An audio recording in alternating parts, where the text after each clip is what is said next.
Good evening.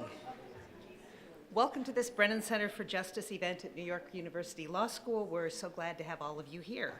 I'm Lisa Benenson, Vice President for Communications at the Brennan Center for Justice. As many of you know, we are a nonpartisan law and policy institute that works to reform, revitalize, and defend systems of justice. Our organization has been deeply involved in addressing what we see as a new and alarming assault on the norms of constitutional democracy. You can keep up with our work online at brennancenter.org. You can follow us on Facebook, Twitter, and Instagram. You can watch our videos on YouTube, and you can listen to our podcast, Brennan Center Live, on iTunes. American society is fractured along economic, racial, and partisan lines. Today, we don't even believe the same facts.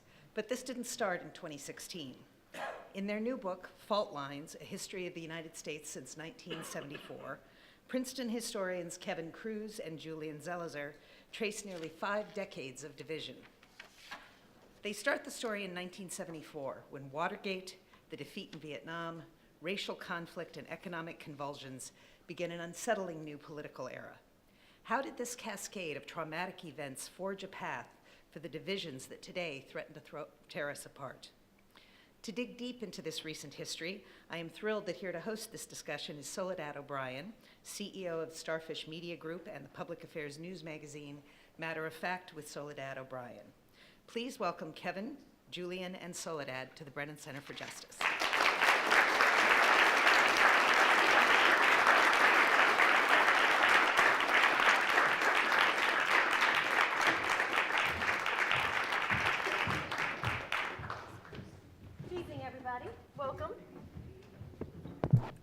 So what I thought we would do is have a conversation for about 45 minutes that's moderated, and then we'll open it up to questions.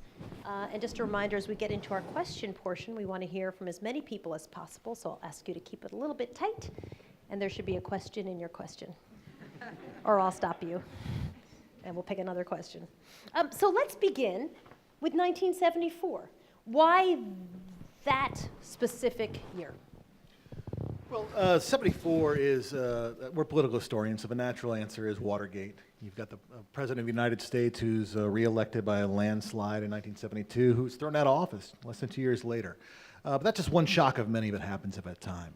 If you look across the board in terms of the economy, 1973 is when the OPEC oil embargo happens. It really shakes the country's foundation in terms of its economic strength. The war in Vietnam comes to a frustrating end for Americans in 1975. You've got Roe v. Wade in 1973, the busing riots in 75. So there's a lot of kind of shaking up of the old order around 1974. That seemed like a good starting point for us. And when you were starting work on this book, when I opened it, I assumed that this was something you'd been working on as soon as President Trump was elected. Many people were trying to figure out how do we have all the divisions that we have today? Can we trace them back to 1974? And I was surprised to see that, in fact, you'd been working on this book before President Trump was elected. Yeah, we did it without imagining that Donald Trump would be President Trump. That was not in our vision, and it started as a course. And so many others. It started as a course at Princeton where we really were trying to cover the contemporary period, and a lot of it really became about the conservative movement, about changes in the media, about political polarization. And we finished the first draft before the Republican primaries. And then we would add a chapter and add an epilogue once he was elected and everything that followed. But in some ways, that is the frame of the book. It's a foundation of what's happened in the last few years, rather than simply, here's the president and we're going to explain the era of Trump. We're really explaining a bigger period that explains how we got to this presidency. So when people think that this fracture, this unhappiness, this division all sort of started in the last 4 to 10 years, they're completely wrong. Completely wrong. Again, we've always had fault lines in American society.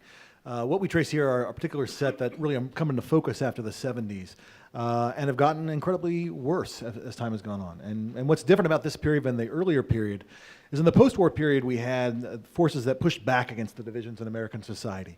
So you had political institutions. The parties were much more ideologically diverse. There was a strong faith in the federal government. People thought it was working. The economy was working for people. The union movement was lifting people up and papering over some of these lines of division. The mainstream media really was a thing. You had the big three networks. You had a couple major newspapers that really started everyone out on the same set of facts to begin with. And those forces were kind of centripetal forces that pushed back against these lines of division.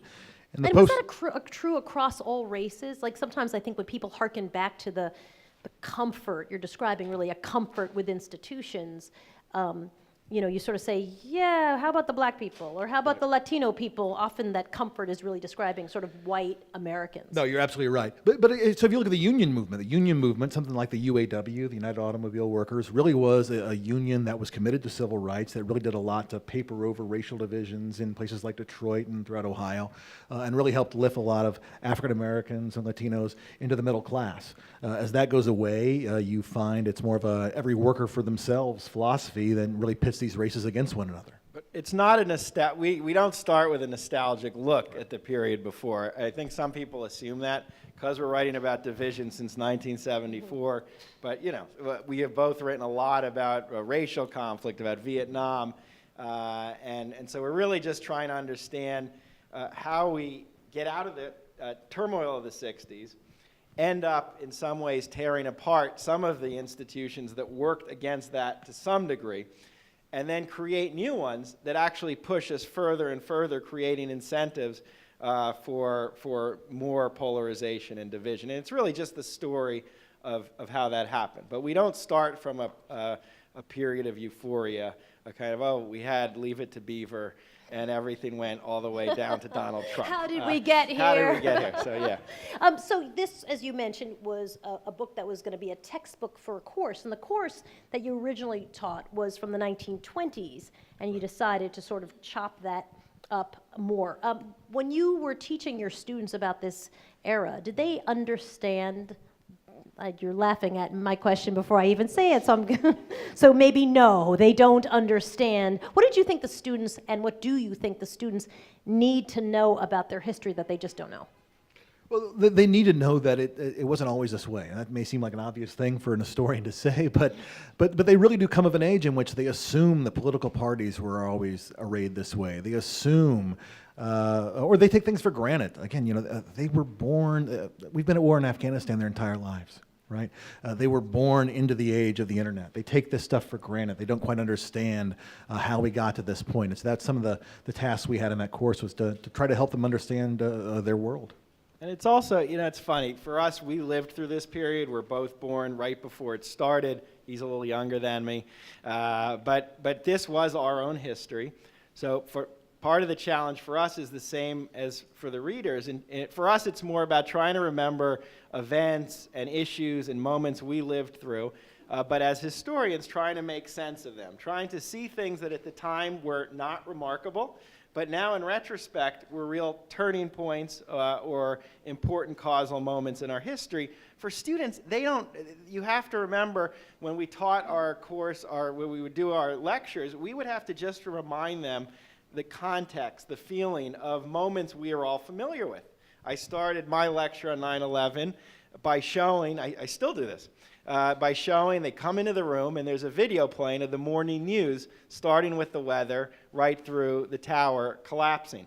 And for them, it's very dramatic because most of them were born right when that happened, but they don't know what it felt like.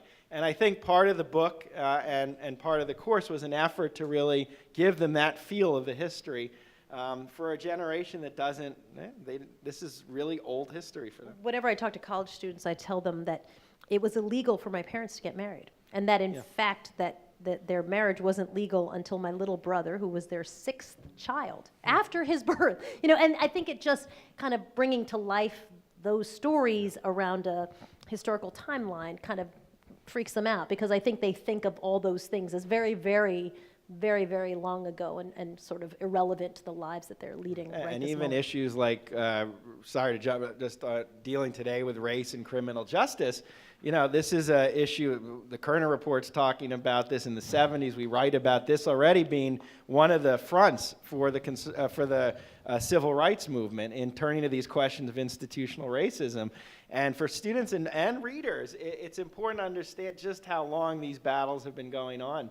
And we've been going around these issues over, and these are deeply rooted problems, and we're trying to capture that. You mentioned Watergate as sort of a pivotal moment in 1974. What I remember as a kid when Gerald Ford pardoned Richard Nixon. I can't even remember the details. I just remember what a big thing that was. What was the impact of that moment upon sort of the culture? It was a huge impact, and so Ford comes in, and people at first regard him as a healer. He promises our long national nightmare is over. His poll numbers are what you'll know, but in the 70s, right? People see him as he's really has kind of restored dignity to the office, and it was a tough thing for him to do because remember, he hadn't been elected vice president. He was a congressman. He'd been from Grand Rapids, Michigan. He gets thrown into the vice presidency when Spiro Agnew is forced out. So Agnew was resigned in disgrace in '73. Ford comes in, Nixon resigns in August of 1974, and suddenly this guy who no one nationally had voted for is the president. And so he has to really rely on their goodwill, and at first he seems he's gotten it.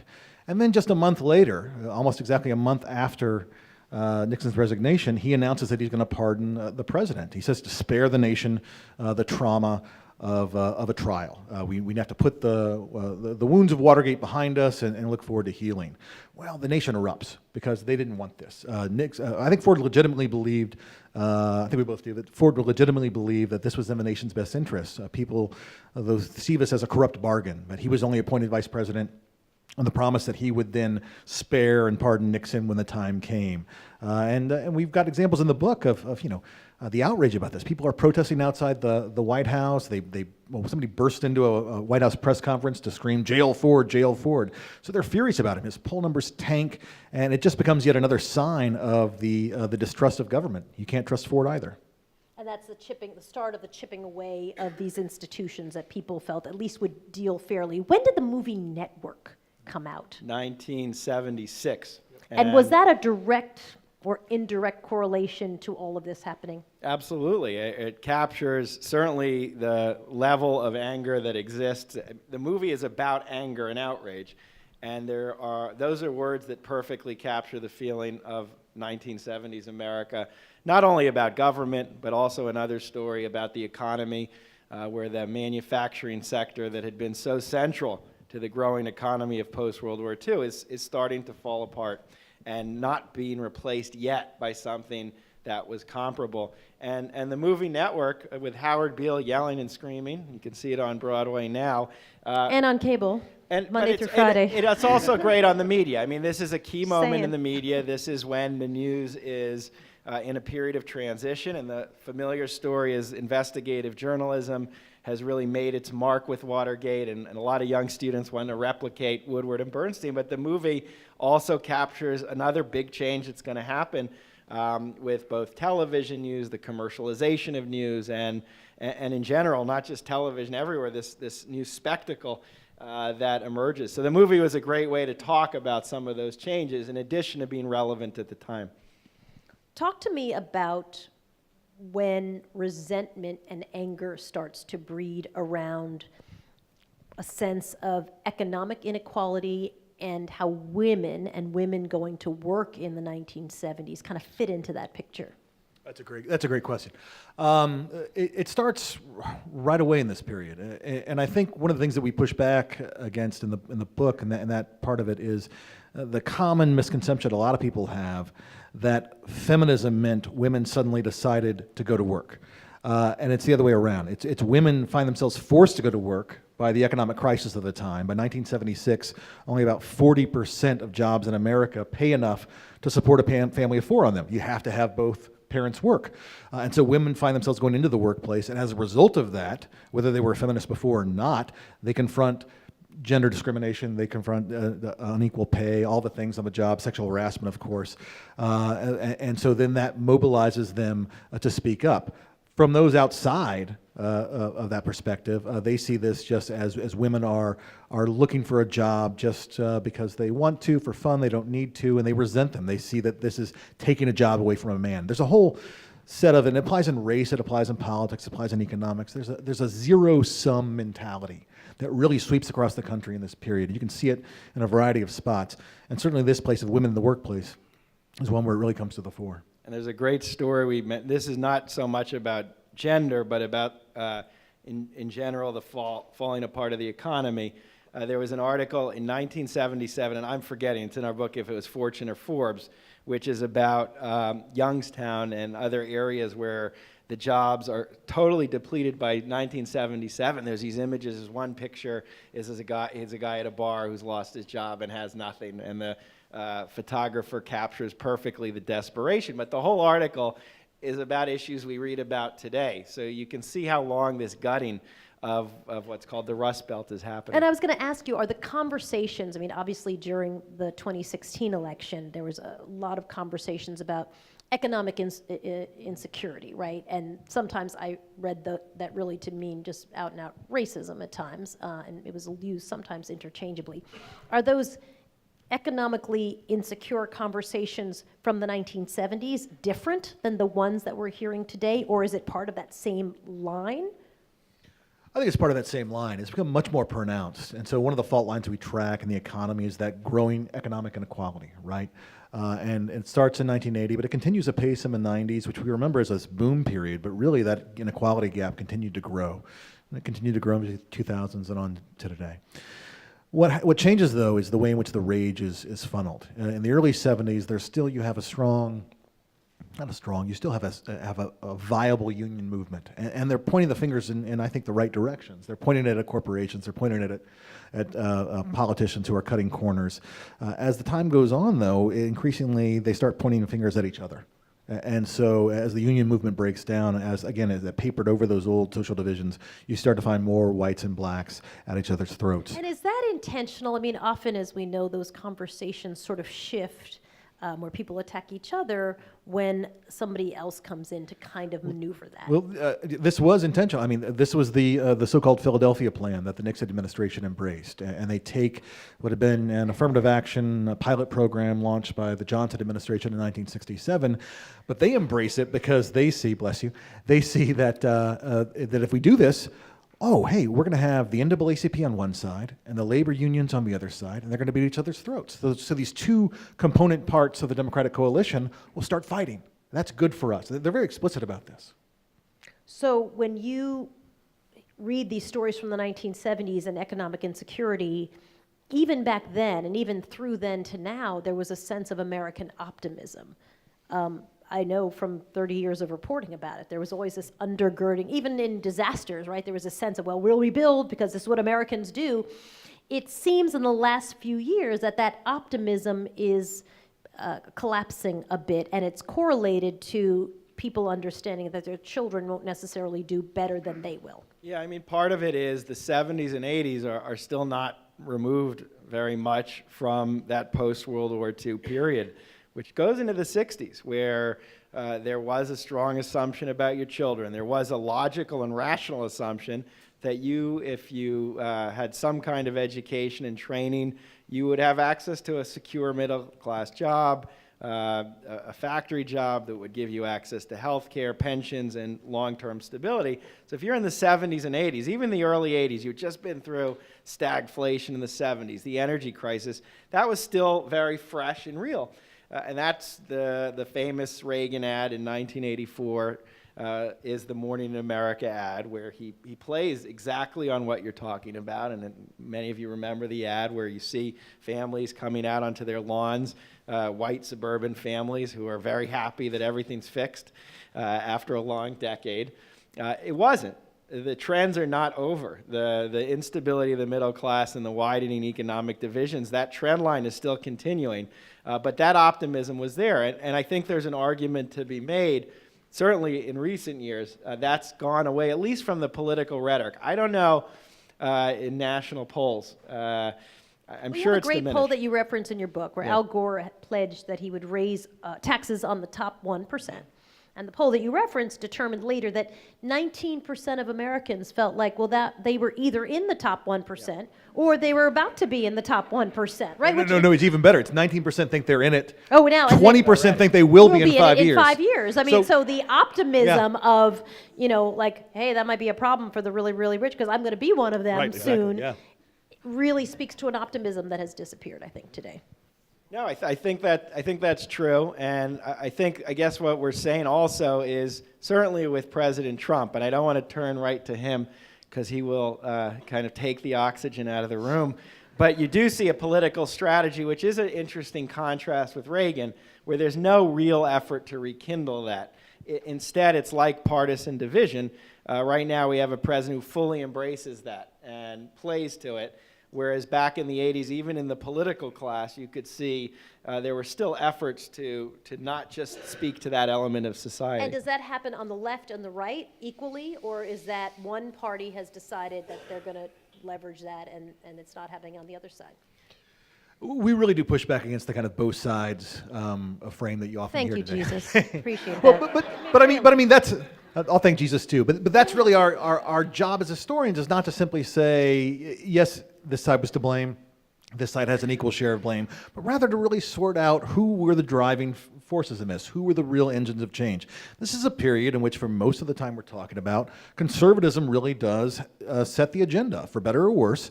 And it does so to a lot of ways, and it really does push things, and it's much more pronounced, both in terms of politics, in terms of the move to the far right and the willingness to override institutions that had been there for a while, but also in terms of the media. The move to the far right really is set by people like, we talk about Rush Limbaugh or Fox News, the Drudge Report, to Breitbart.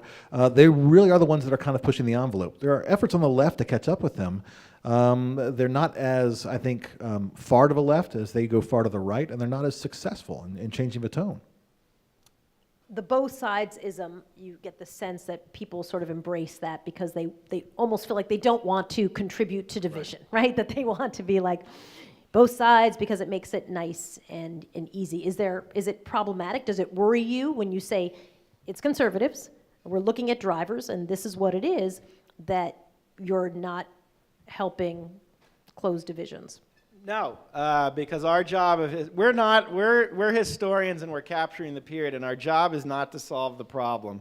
And if you present a history that actually isn't accurate, I think it won't do any service to people who are trying to deal with it today.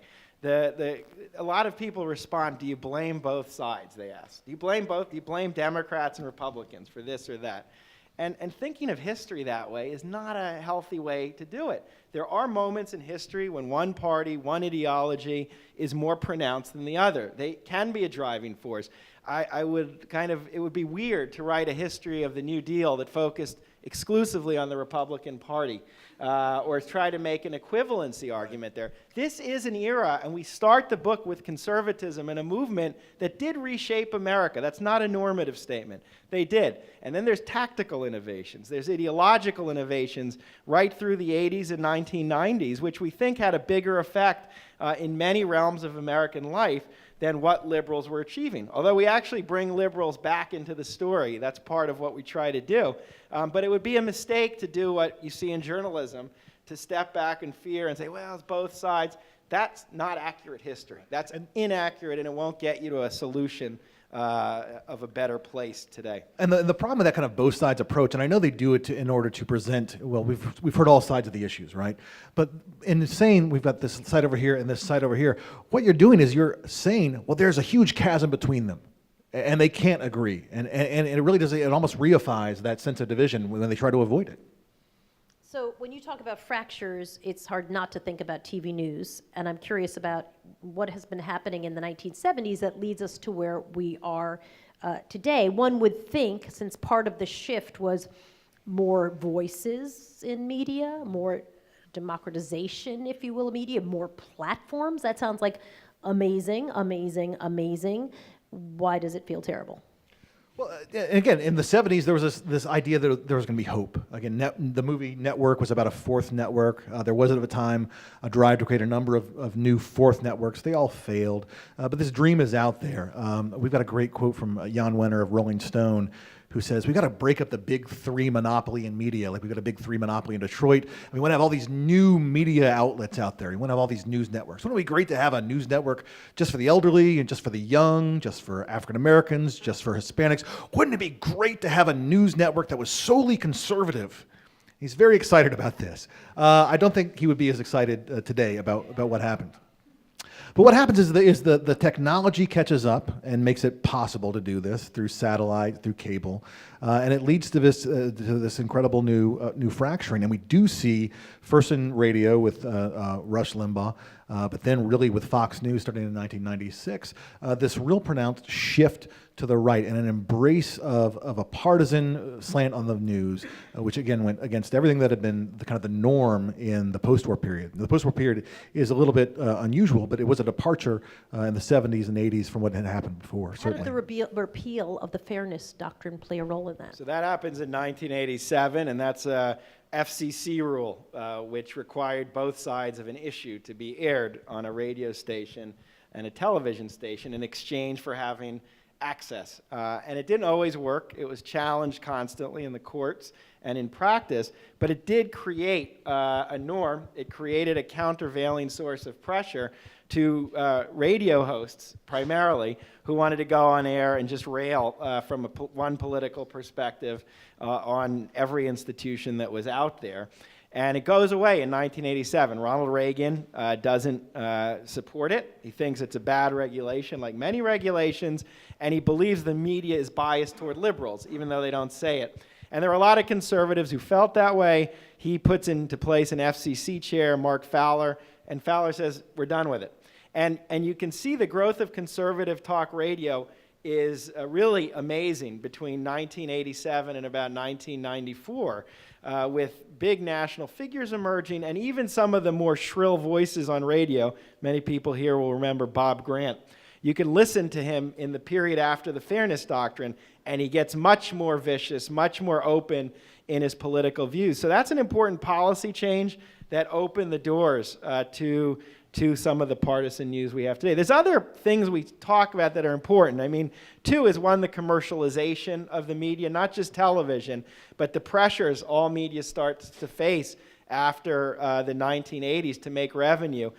You have cable stations which depend on their advertising and viewership for their revenue. Newspapers lose the classified ads, so now they're also seeking revenue.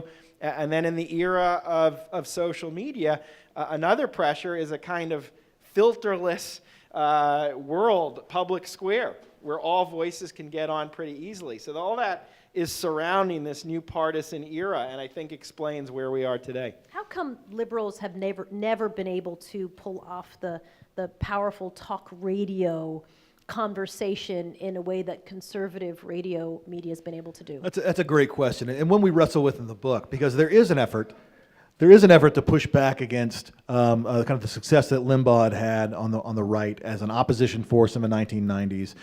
When the 2000s come and George W. Bush is in office, there's an effort of liberals to recreate that. And so most famously, there was Air America, right?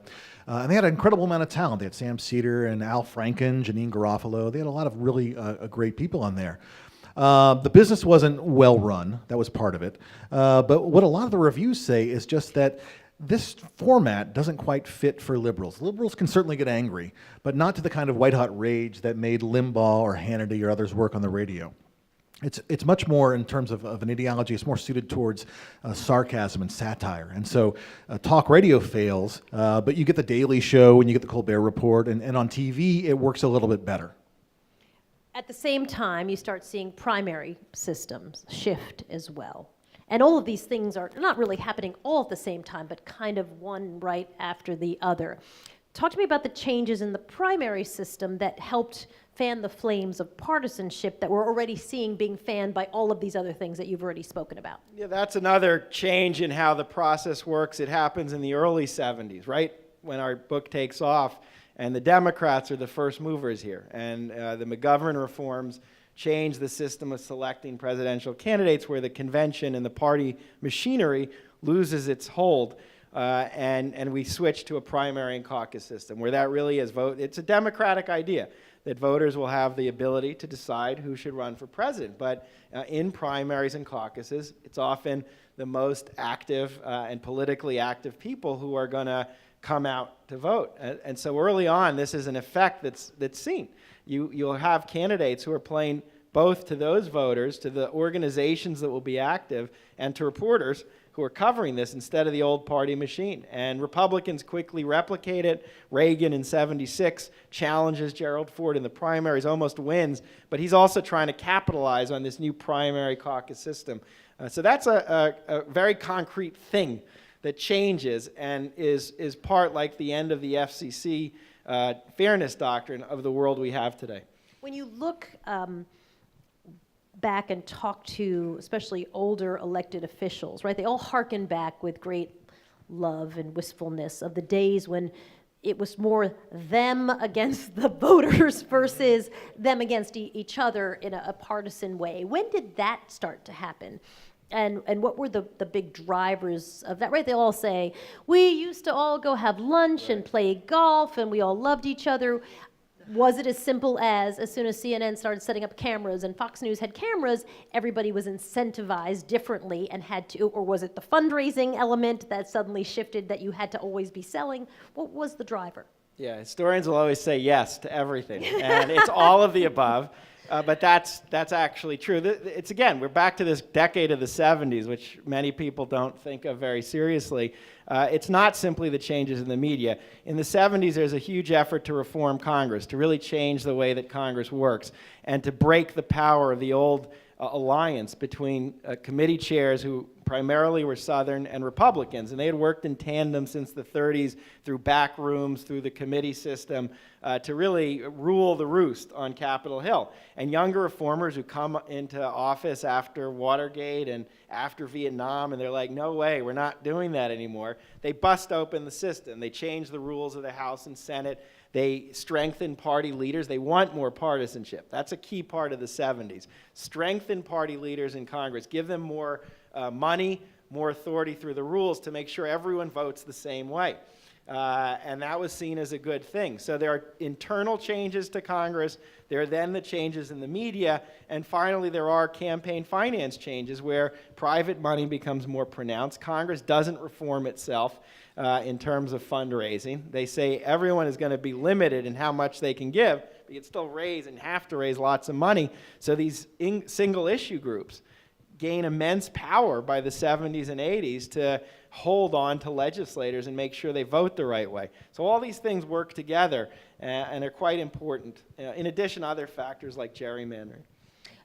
Is racism more at the center of our divisions today, or were they just as much at the center of the divisions in the 1970s through today?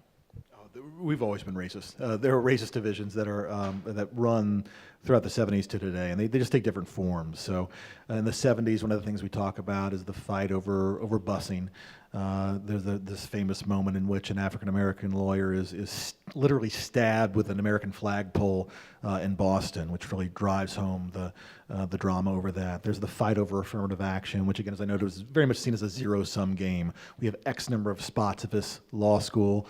If a black candidate gets one of those spots, it is taken away from me. That sense comes out. And that really has come... But when did it move into politics? I mean, in the sense that always. I always felt that, but often politicians would, as you know, John McCain comes to mind and others, right, who would tamp down, right? They sort of knew where the line was. To me, and obviously President Trump started his campaign, launched it, you know, basically criticizing Mexicans. And it's gone downhill from there.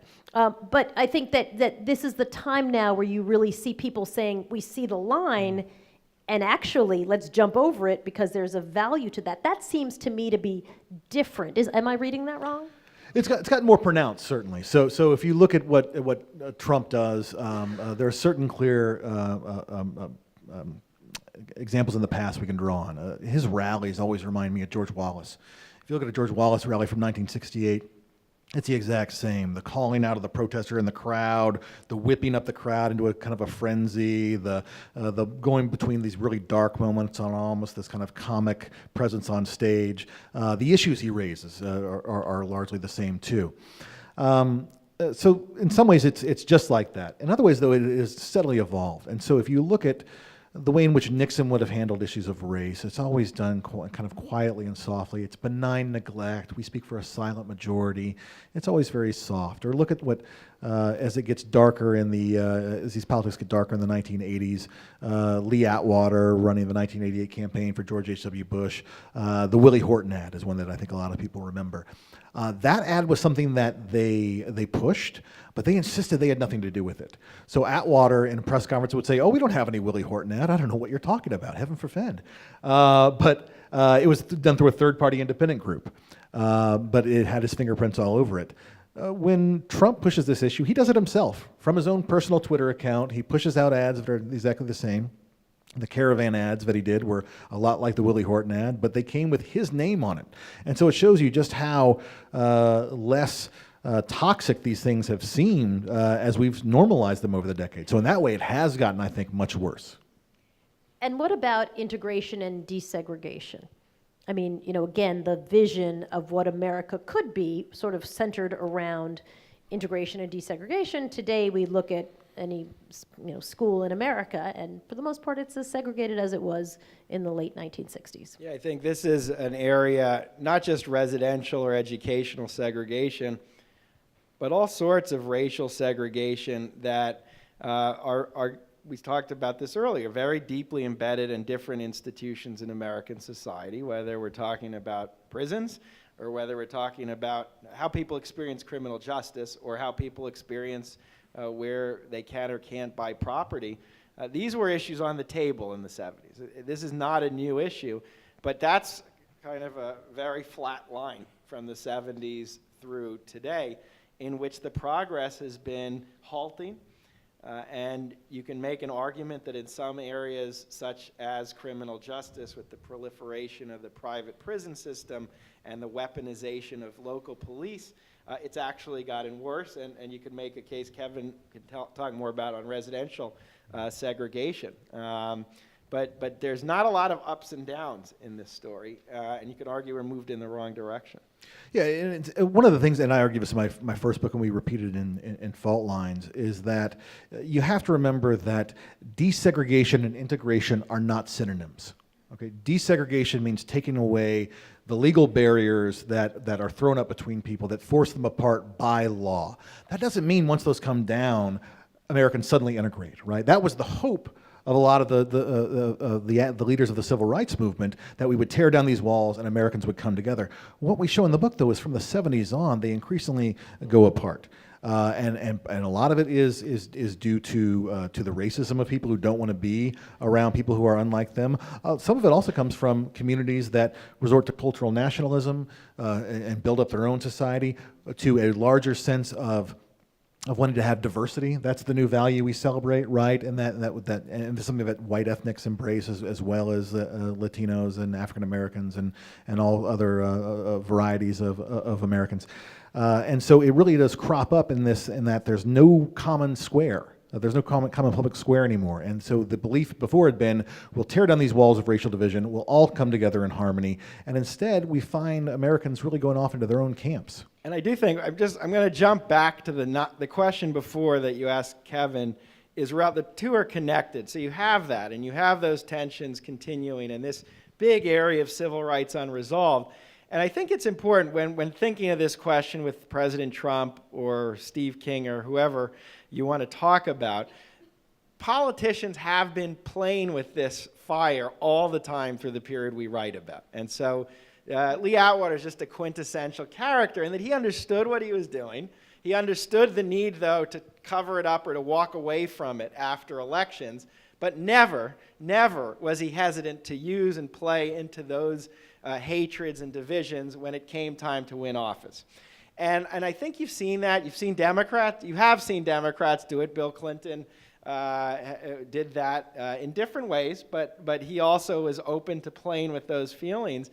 And so what you see with President Trump is he's dropping the pretense, and he's often willing just to kind of say exactly what your worst suspicions might be. But the foundation of him doing that has been created over the years. During this divisive period over race, this unresolved period in the civil rights movement, many politicians were creating a path for him or someone to eventually just say it. Don't be like, there's no need for Lee Atwater anymore. Just go out and blast out a Twitter, and turns out there's not a lot of pushback. And you say there's no public square today, but in an environment where we're all sort of, our lives are ruled by social media, don't we have these points of commonality, right? Like Netflix, Amazon, right? And maybe in even more ways than in the 1970s, where every single person, when you talk about something on your smartphone, knows exactly what you're talking about, and probably even covering an age range that is greater than you might have been able to find in the 1970s. How come that doesn't have a mitigating effect? Well, it does to some degree, and we talk about this, the way in which people across the country are consuming things in a lot of the same ways, not just in terms of media, but actual products. So Amazon's a good example, or Starbucks, or think about a variety of things in which you can get things in a small town in Iowa that you wouldn't have been able to get before. You can be mailed to you. You can find it on the internet. You can find like-minded communities across the world. But then there's that instinct of once you've got access to anything, Americans that are people then sort out like-minded communities. So Twitter gives you access to anyone, but you don't follow everyone, right? Or the internet gives you access to all sorts of varieties of things, but you pick up the things that largely reinforce what you already believe. So there's an opportunity out there, but in some ways it's almost overwhelming. You have so many choices, so people tend to pick the things that are like themselves. Talk to me about your Twitter feed, because that's how we met. I don't know if you're following Kevin Cruz on Twitter. Man, that man, no rest for the weary. Literally, he's like, okay, let me explain slavery to you again. Starts again. And Dinesh D'Souza, you're constantly fighting with him. Yes. Why do you think, I'm sure you have literally 5 million things that you'd rather be doing than to explain the history of slavery to Dinesh D'Souza. Yeah. But I'm curious, in all seriousness, why do you continue to go back to this medium over and over again to spell things out? Well, it's just so financially lucrative for me. Well, that explains it. It's Thank phenomenal. you for It's clearing phenomenal. that up. I am cashing it in. I do feel that we historians have a responsibility, and Julian does this too in op-eds and on TV. We have a responsibility to be out there in the public sphere to correct these deliberate falsehoods. The same way in which scientists have a responsibility, I think, to fight against those who deny climate change, or doctors have a responsibility to fight against those who are pushing the anti-vaccine nonsense. We have a special set of expertise, and if we don't correct the record, people are going to assume that what's out there is right. And in fact, D'Souza used to do that all the time. He would say in these threads, and this is what finally got me out, he would say in these threads, well, no historian's ever corrected me. And I was like, okay, this is on us then. If we don't step up and say, no, this is actually wrong, then he's allowed to say, no one's corrected me. And you two did not realize that for the rest of your lives, you'll be correcting Dinesh D'Souza. Has the truth decay, as they call it at Rand Corporation, sort of called it truth decay, is that new to the last 5 years, or is that something that really we think of the 70s as people having great faith in institutions and at least agreeing on a set of facts? Even if they took a different position on the facts, there was a data set of facts that everybody agreed were in fact facts. We've moved way off of that. What caused that? What were the drivers of that? And did that exist at all in the 1970s? Sure. This is also the decline of faith in expertise is a big story of the 1970s. That's not just a conservative phenomenon. Many liberals came out of the 60s believing you couldn't really trust all the people who you were told you could believe in, whether it was your professor, whether it was your president, or whether it was your parents. And I think that was a pervasive sentiment. The hope still in the 70s, I think still, was that you'd move to a place where you could reestablish sources of trust. But that's not what happened. And I think we kept moving in a direction where that essential distrust that emerged in that decade only got worse. You had people who played to the distrust. I do think part of conservative politics has been about perpetuating some of that sentiment in areas like the university or the media for partisan objectives. And then you have literally had technological changes, which aren't always connected to politics, which have also exacerbated the sense of a source of information that we can all rely on.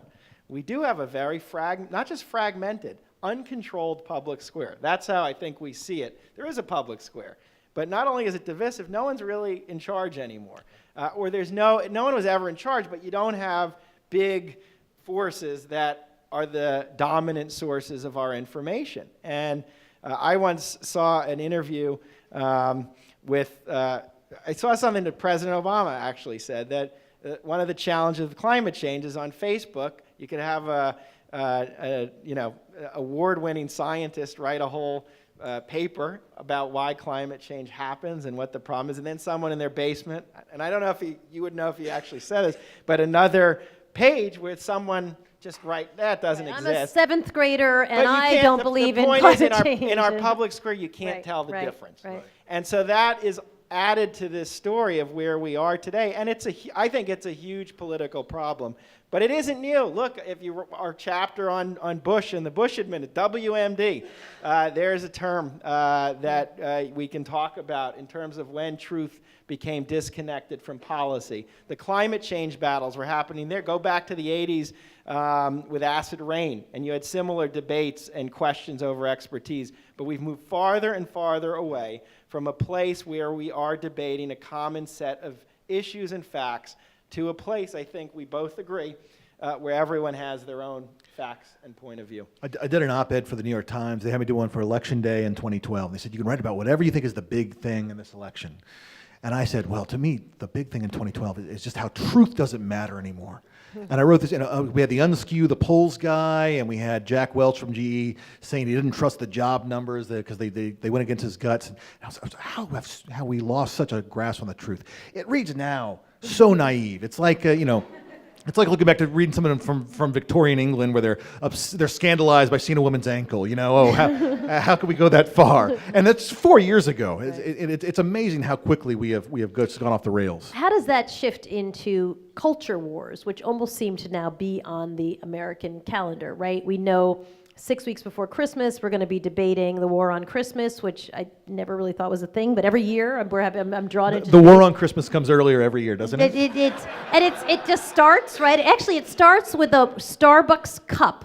The Starbucks cup comes out, and then someone's like, why are there only Christmas trees and no Christ on the cup? And it kicks off this conversation that truly leads into, and I'm being completely serious, right? It is now televised around the clock about the war on Christmas. And it used to be just Fox would do that, but now it's not just Fox, that people have a conversation about a war on Christmas that always ends at the end of Christmas, and we don't continue to talk about it. And just like MLK Day is on the calendar, we know that over Halloween we're going to have conversations about blackface, right? These just seem to be cycling.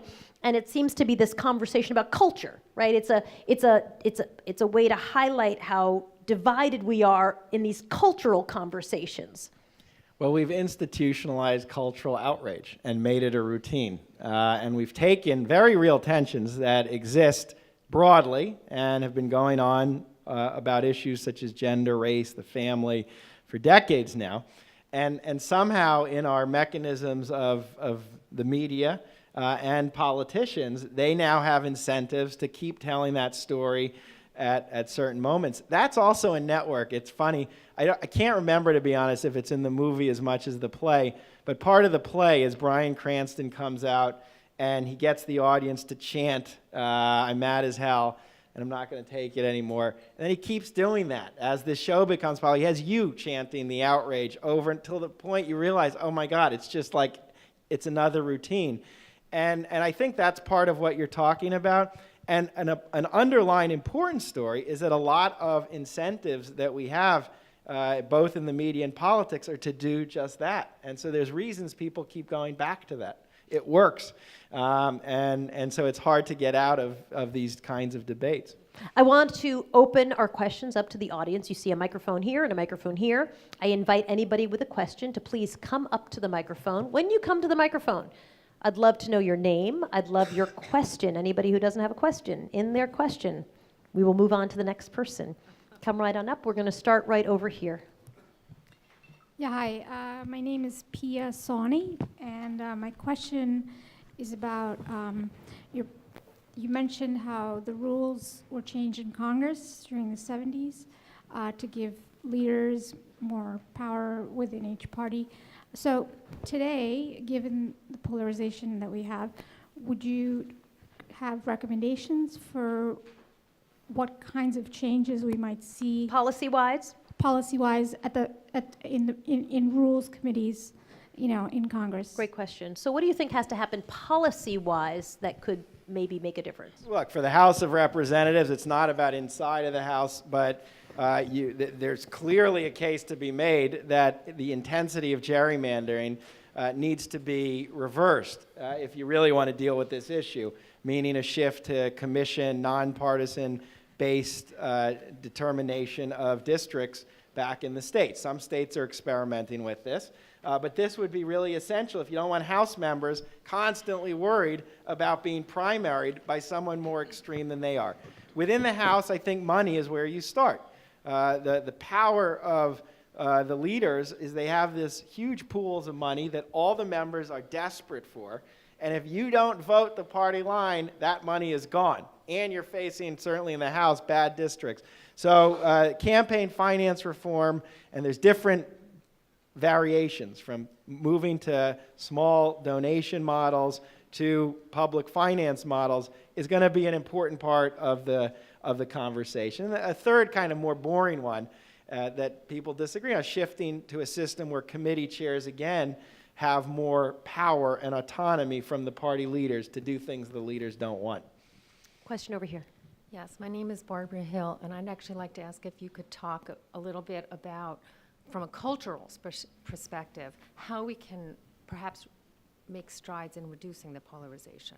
Okay, so then moving off of policy and into maybe more people-centric, what do you do, since it sounds like you're saying, hey, listen, this polarization has been in the works, or if not in effect, for the last almost 50 years? Well, this goes back to a question we get a lot, which is should we bring back the fairness doctrine, right? That ship has sailed. The fairness doctrine worked because you had a limited number, in fact, that's the rationale for it. You had a limited bandwidth on the radio and on broadcast TV, and the government had a role in regulating it. Cable obliterated that.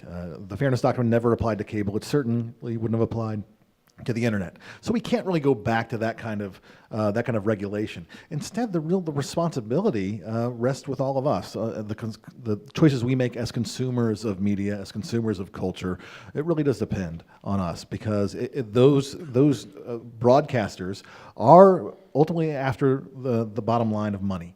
And wherever they can find that, they'll get that. And if there's something that is less polarizing, more of a centrist, I hate to sound Howard Schultz, more of a centrist kind of appeal in terms of the way in which stuff is presented, or more diverse or less strictly partisan, if they see that that's a model that's going to win them dollars, then they'll pursue that more.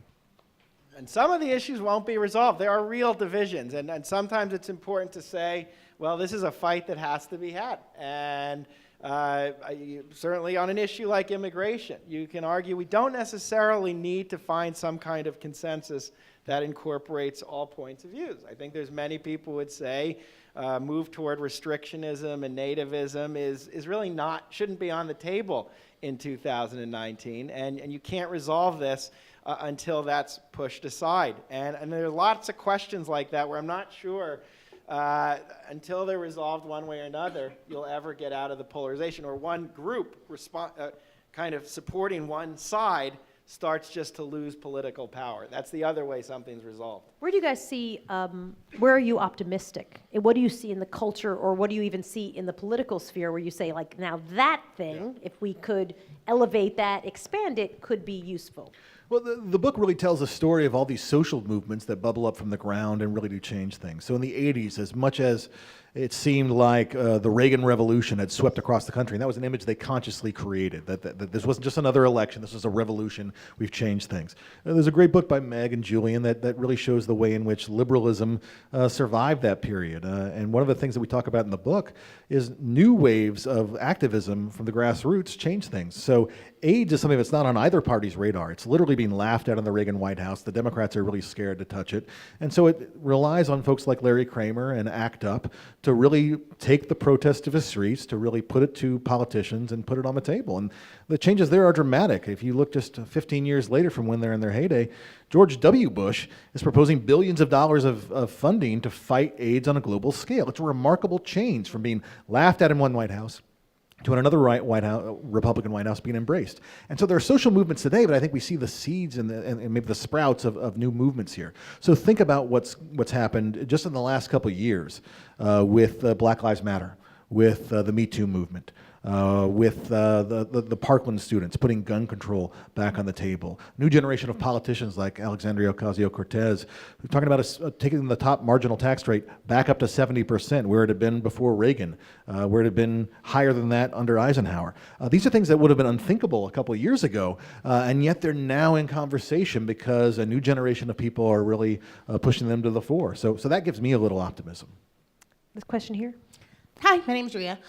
So my question is, can you speak a little bit about, from 74 going on, the weaponization of religion and looking at how religion has evolved and it seems to continue to morph and continue to be weaponized, and particularly how that weaponization has been leveraged, for lack of a better way of saying it, by political parties by parties as we go through the election cycles. It's a great question. Sorry, Julian and I I defer all congressional questions to him. I wrote a book on the religious nationalism, so I'm going to steal this one. It has become much more pronounced. And at the first, these organizations really present themselves as speaking for a broad variety of Americans. So the moral majority, in its original form, that name comes from their realization that, hey, Protestants and Catholics have been at each other's throats. All sorts of Protestants are, Baptists, hate the Methodists, and on, and said, let's paper over those divisions, and out there's a moral majority that believes in the Ten Commandments. And so, however divisive they were in politics, in terms of the religion, it really was a coming together across faiths. So we're going to bring together all conservative Catholics, Protestants, and Jews into one religious body. And so there was hope there, at least on their part, that they were going to bring people together. It proved to be much more divisive, obviously. But as this goes on, it becomes less of this is a movement that is aligned with politics. The moral majority had been really associated with Reagan from the outside. But through Reagan's terms, they find themselves frustrated. They're not getting what they wanted. Roe v. Wade is still the law of the land. There isn't a national prayer amendment that they constantly fight for. And so they start to take over the Republican Party. And you see this with the Christian Coalition, the next big movement that comes about in the 80s and 90s. Pat Robertson runs for president in 1988. But the Christian Coalition under Ralph Reed captures a lot of state and local Republican Party apparatuses. And so they are now not telling the Republicans what to do. They are the Republican leaders at the conventions. And so that really does transform the party to a considerable degree. And you see this really with George W. Bush's administration, when he really does, from his own belief, but also I think out of political necessity, realizes he has to reach out to these people. What's happened today is they become so tied to the party leadership that they've forgotten that old morality that they used to brag about, right? And so I think one of the interesting things to do is to contrast all the statements we have in the book from religious right leaders condemning President Bill Clinton for having an extramarital affair, and you have failed as a moral leader, and therefore you need to resign, to now Jerry Falwell Jr.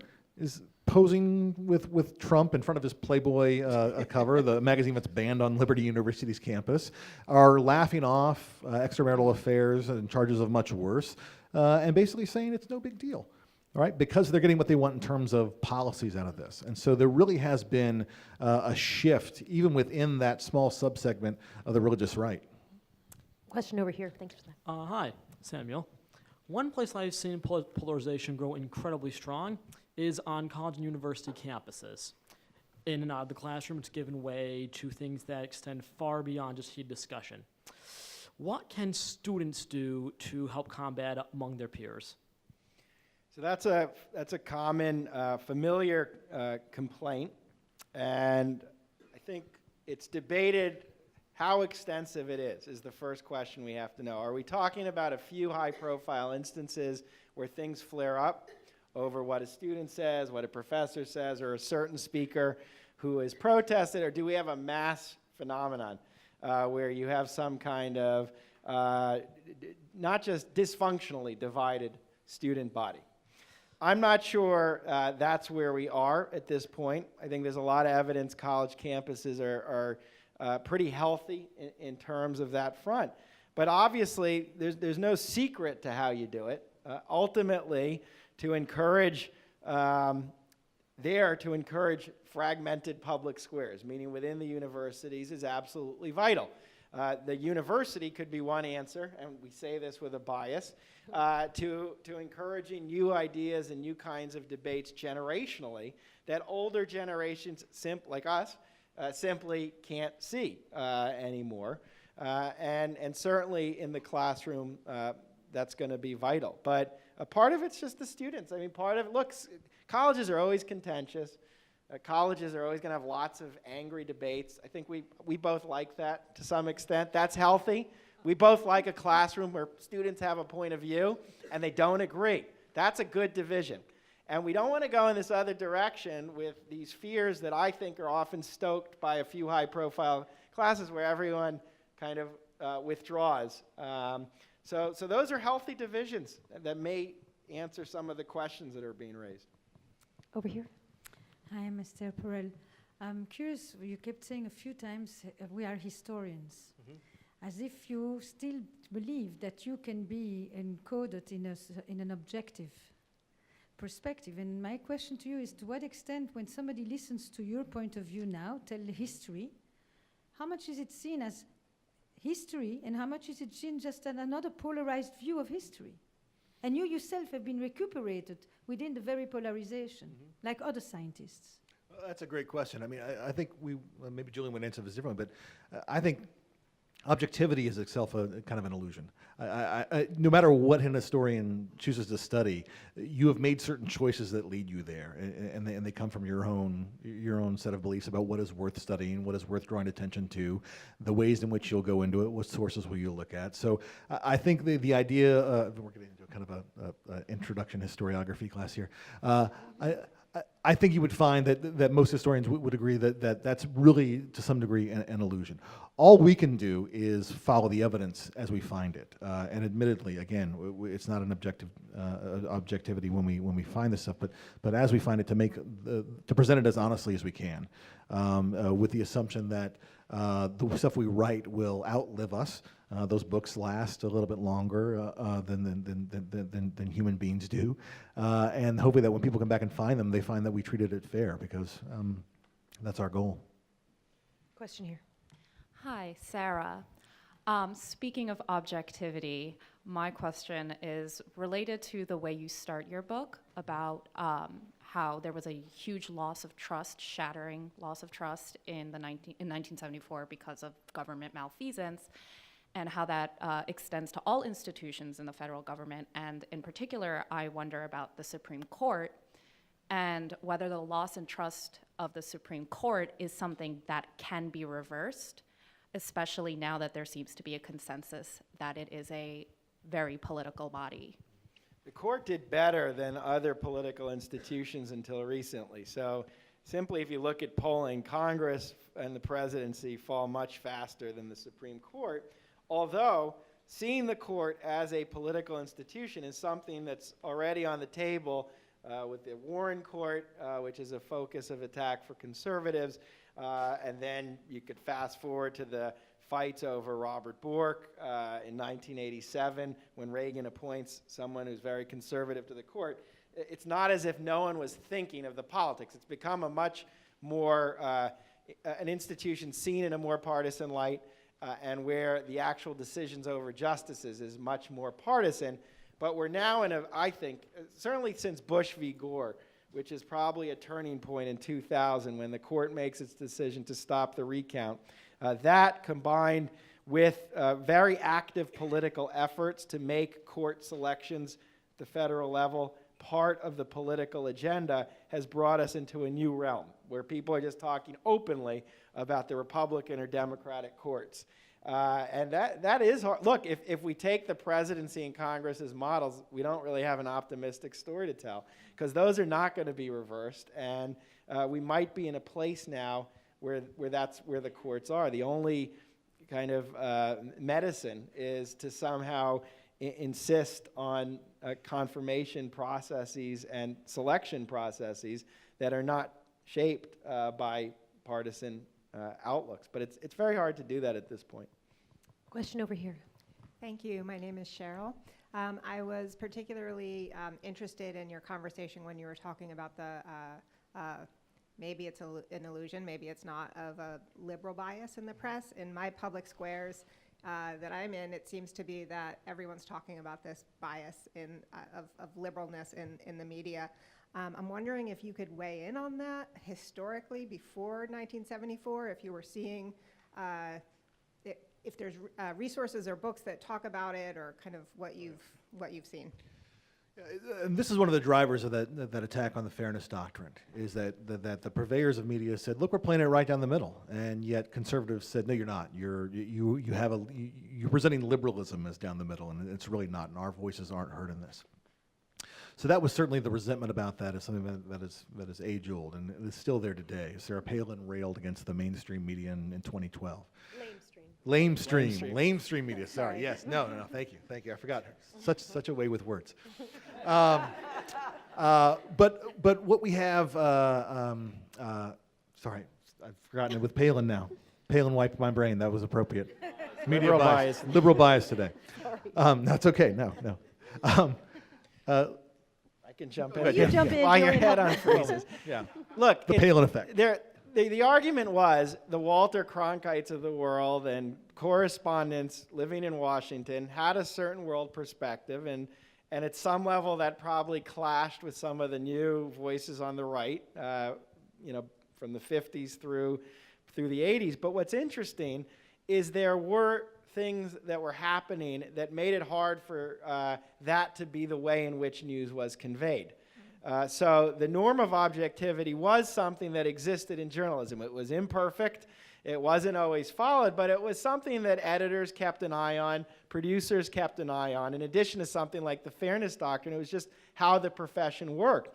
And there was an expectation. You just didn't go on the air and spew your views. Politicians often were putting out stories that work favorably for conservatives. And even if you think of the structure of television news as another example, these were 3 networks that were playing to very broad audiences.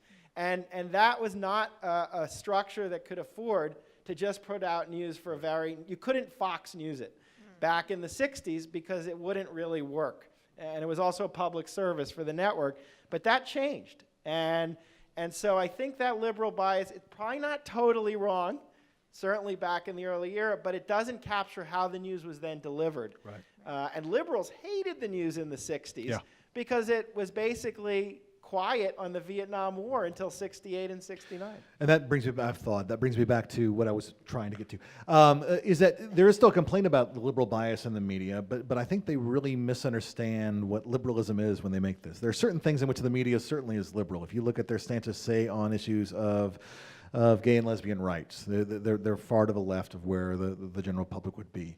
Look at them on issues of labor, of unions. Corp CEOs are on the news all the time. I don't see a lot of labor leaders. Howard Schultz got a week plus of nonstop news coverage because the great Starbucks CEO had come down from the mountaintop and let's hear what he had to say. There wasn't really a constituency for that, and yet that didn't stop him. All right, so I think on certain levels the media is liberal. On certain levels, it is not at all. Is there scholarship on this? Yeah, there is. There's actually a new book. There's 2 books. One book is about the argument of this argument among conservatives is historian Nicole Hemmer. Okay. It's called Messengers of the Right. Yeah. And there's another one by, I haven't read it yet, Matthew Pressman, that also deals with this question. So there's more books coming out on that earlier era in this question. Our final question is going to go to you. We are out of time, but I know that these gentlemen are selling their book, and you could throw your question at them while they are sitting behind the table selling their book, and you'll probably get it And answered. Soledad, some people would say the book is actually 400 pages of answers. That's right. So why don't you go ahead with your question? I'm going to ask you guys, if you don't mind, to take your seats again, and then and for our final question. I'm Miranda Yaver. I'm a political scientist. So we have seen, obviously, with greater polarization over the court, the elimination of the filibuster for the judicial nominations.